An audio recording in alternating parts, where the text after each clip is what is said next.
gonna go back in. Alright, I have to figure out how to do this now. Dear God.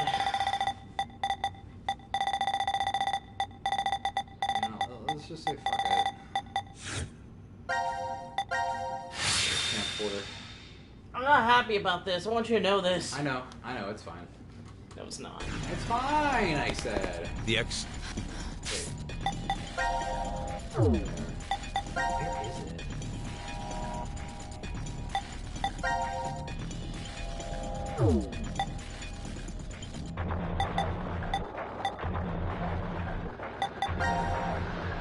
Oh, here it is. Okay, so post-payoff. There's actually stuff that happens after the ending that we didn't see. So, do you want to... Which ones do you want to do first? Actually, I'll choose for you. Baby Phi was indeed transported from 1904 to 2008, but Phi also remained in 1904. Whatever happened to that Phi? Rumor is she became a brilliant scientist and worked at a research facility in the U.S. well into her hundreds. The facility was researching the transporter, and that's where the Phi from 1904 is sent. Oh. So she was her own mother. She adopted herself.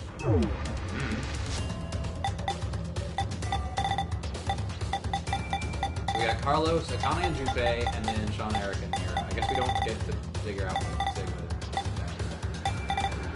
I'm pretty sure I know what to do. Let's check out the Sean, Eric, and Mira. Alright. Hey Mira, how are you feeling? Are you lonely?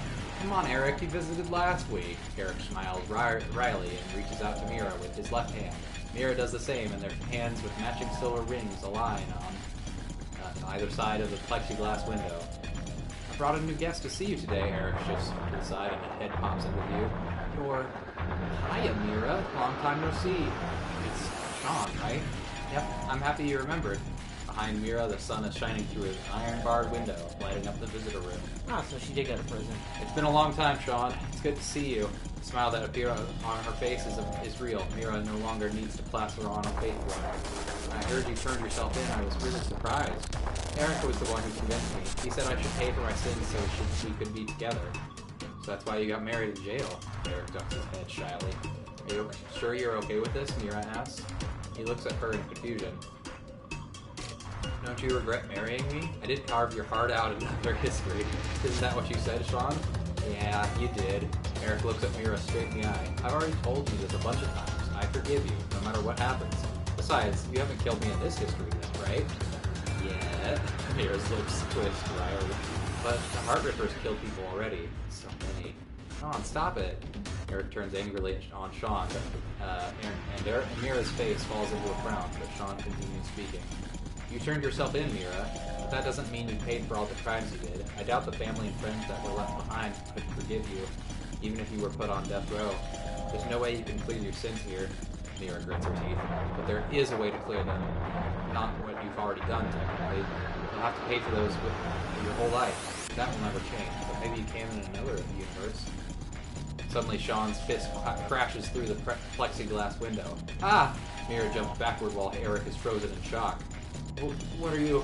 Eric can't even finish speaking before Sean moves. Jumping through the broken window, he kicks the outside wall of the visitor room, causing it to crumble and reveal a giant hole. An alarm immediately starts blaring and police officers rush into the room, but Sean darts forward and takes them all down in the blink of an eye. He holds his hand out to Mira. Let's go. Go where? I know where the transporter is being stored. You're saying we could go change history? Eric finally stutters. Sean nods. Stop young Mira from committing murder. Mira, I'm pretty sure that's the only way you can clear your sins. Mira stares out through the hole in the wall at the horizon. Okay, then. Yeah, so she goes to prison, and then they break out. Go back in history and change everything. Junpei sits upon a white sofa somewhere within the secret location of Crash Keys, twiddling a pen inside. What else should I say? Laying on the table in front of him is a half-written letter. Suddenly, Akane pops up behind him. What are you doing, Junpei? She playfully teases. Ah! In that Junpei way of his. Junpei dives for the letter, but she snatches it from his fingers and begins reading. Let's see. Carlos, without you, Akane and I would have never gotten together. Thank you. Is this an invitation to the wedding? No, it's most definitely not. He makes a grab for the paper, but Akane quickly moves it out of his reach. It's just a progress report, Junpei mutters. Oh yeah. I haven't mentioned the wedding, but the date hasn't been set yet. I made a promise to you and your brother. We wouldn't get married until we've dealt with the fanatic. Akane's face flushes bright red. She hastily hides her face behind the letter and goes back to reading. I'd like nothing more than to get the approval and blessing of our old friends, and those of you we met 6 months ago. Eyes wide, Akane glances up at Junpei. He avoids her gaze, awkwardly scratching the back of his head. You know, there's a history where I keep searching for you, even after I'm old and scraggly. It still exists out there somewhere. When I think of that, a sharp pain jolts through Junpei's face. Akane is pinching his cheek. Ow, that hurts. What are you doing? To prove to you that this isn't a dream, Akane giggles. You still can't believe we're together like this? Junpei shakes his head. You've changed a lot, Junpei. A half a year ago, you were never this honest. It's like, how do I want to describe it? Like a dream? Junpei leans in, quickly pinches Akane. Now you've done it. She darts forward and goes after Junpei with both hands, getting a pinch whenever she can. And Junpei does the same. Once they start laughing, it's hard to stop it. They keep going until they're out of breath. I guess this is all thanks to Carlos, too. That's why I'm writing this thank you letter. On Akane's left hand, the ring glitters on the drink. And finally, Carlos. The day is bright and clear. A girl in a white dress strolls along the beach, the wind tossing her long, blonde hair playfully. Up until a half a year ago, she had been confined to a bed. Carlos's eyes still tear up every time he sees her smile. Come on, Carlos. You don't need to help me. That's the point of my rehab. After the hospital, she had a weird, like, poison application. Oh, you're right. Sorry, Maria. Carlos brushes her hair out of her face. It's definitely not the summer sun that's making him act out of sorts. It's the fact that his sister is here standing before him. Maria grins up at him. What would Akane and Junpei say if they saw you being all fussy like this? It's fine. They understand how important you are to me. Both you and Junpei put your lives on the line. That was a different history, but going through that means we know how to treat reverie syndrome.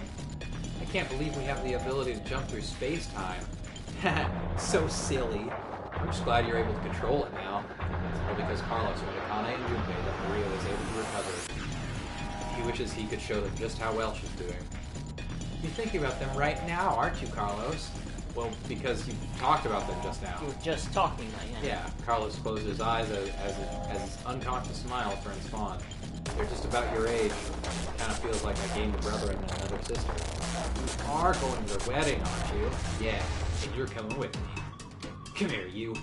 But there is something Carlos needs to do first. Back when the three of them parted ways, I'll be waiting to hear a word from you when you locate that terrorist. Carlos held his right hand out to Akane and Junpei. The other two grabbed it onto it with their own. There was no way of knowing if Delta was telling the truth, but if he was one fanatic would kill off all of humanity. Akane and Junpei vowed to find this person, and Carlos offered to help. You can still feel the strong bond between the three of them, their hands clasped together tightly. I suppose I better get used to talking more before the wedding, huh? Holding her hair out of her face, Maria reaches out to her brother, who takes her hand in his, and they continue walking down the beach. The same blue sky above them stretches over friends Carlos knows each alive. That's it. Bye, Diane.